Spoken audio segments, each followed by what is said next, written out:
अध्यक्ष महोदय, अग्निवीर ही भारतीय सशस्त्र दलामध्ये सैन्य दल, नौदल आणि वायुदलामध्ये तरुणांची भरती भारत सरकारने करून घेतली। अग्निवीर सैनिकांची निवड 4 वर्ष कालावधीसाठी आहे। सर्वसाधारणपणे 21 वयोगट निश्चित केलेला आहे। या ठिकाणी त्यांना सुरुवातीला 30,000 पगार दिला जातो।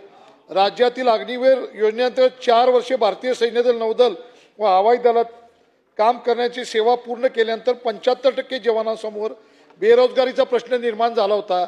या संदर्भात मागच्या अधिवेशनामध्ये मी तारांकित प्रश्न केला होता।